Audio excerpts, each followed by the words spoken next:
Dans un monde qui nous pousse sans arrêt vers plus de stimulation, une question se pose. D'où vient le vrai bonheur?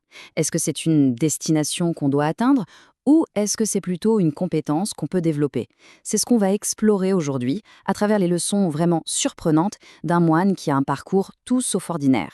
Alors, voici l'histoire de Gelong Supton. Mais attention, avant d'imaginer le moine serein, il faut revenir en arrière. À 21 ans, il était acteur à New York. Une vie d'excès, de fêtes permanentes, qui l'a mené droit au burn-out. Et pas un petit. Des crises de panique tous les jours et un diagnostic cardiaque vraiment grave. C'est cet effondrement total, ce moment où il a touché le fond, qui, paradoxalement, l'a poussé vers la porte d'un monastère. Et c'est là qu'arrive le premier gros paradoxe. Une fois au monastère, il se met à méditer, mais de manière intensive. Et contre toute attente, au lieu de trouver la paix, il est devenu de plus en plus malheureux. Un sentiment de manque grandissait en lui. Mais comment c'est possible? C'est la phrase choc que lui lance son maître. Un diagnostic brutal, mais qui va absolument tout changer. Vous méditez comme un toxicomane. Ces quelques mots ont complètement retourné sa vision de la pratique. Ça a mis en lumière un piège énorme dans lequel, en fait, beaucoup de gens tombent. Alors, qu'est-ce que ça voulait dire au juste? Eh bien, Thubten cherchait un hit, une dose de plaisir dans sa méditation. Sauf qu'en faisant ça, il s'enfermait dans un cercle vicieux, parce que l'esprit qui dit « je veux être heureux » est exactement le même qui, en filigrane, se dit « donc, je ne suis pas heureux maintenant ». Plus on court après un sentiment, plus on renforce l'idée de son absence. Bon, alors comment on fait pour méditer sans cette addiction au résultat?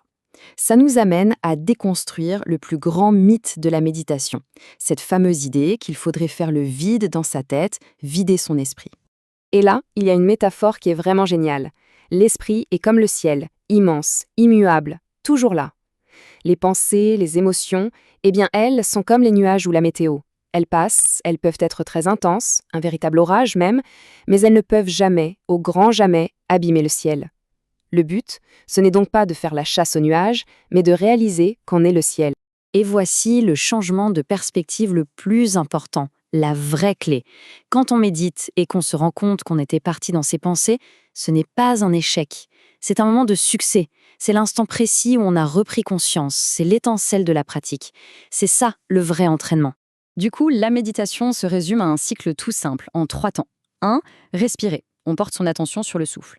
2. Remarquer. C'est ce fameux moment de réveil où on se dit « Ah tiens, je suis parti ailleurs ». Et 3. Revenir. On ramène tout doucement son attention au souffle. C'est tout.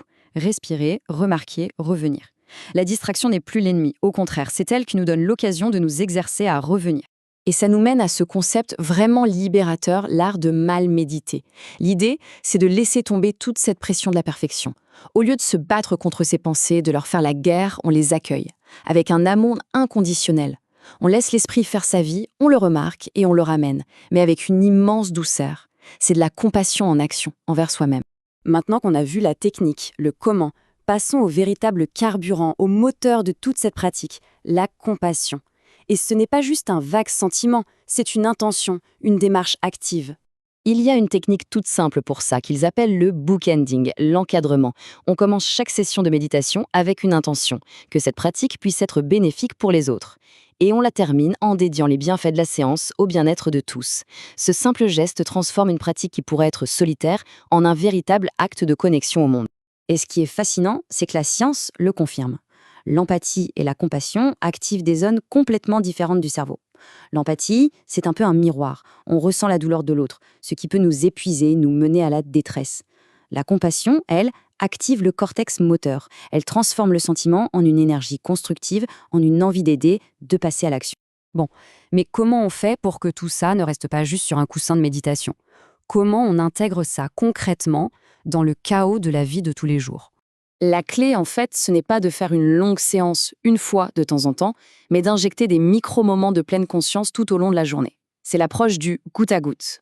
Sentir la brosse à dents sur ses dents, l'eau chaude sur ses mains, le contact du sol sous ses pieds quand on fait la queue. Ces petits instants ancrent la pratique dans le réel et petit à petit calment notre système nerveux. Et là, on arrive à une idée vraiment puissante. On peut se servir des frustrations du quotidien comme d'une salle de sport. Un embouteillage, une file d'attente interminable, au lieu d'être des sources de stress, ça devient des haltères pour muscler notre patience. On a besoin de cette résistance en fait, pour construire une véritable paix intérieure. Le but ultime de tout ça, c'est de développer ce que Tubten appelle un bonheur indépendant, c'est-à-dire un état de bien-être qui ne dépend plus des conditions extérieures, une paix que l'on peut cultiver même et surtout au milieu du chaos. Donc, pour résumer, tout repose sur 4 piliers. D'abord, la vue. Le bonheur, c'est la liberté et l'esprit et le ciel. Ensuite, la méthode. Respirer, remarquer, revenir. Puis, l'attitude, un amour inconditionnel pour nos distractions. Et enfin, l'application, utiliser le stress et les frustrations comme des poids pour s'entraîner. On termine avec cette question, pour la route. Et si, au lieu de toujours chercher à fuir l'inconfort, on apprenait à le voir complètement différemment? Et si chaque frustration, chaque petite ou grande difficulté était en réalité la meilleure opportunité qu'on ait pour devenir plus libre et finalement plus fort?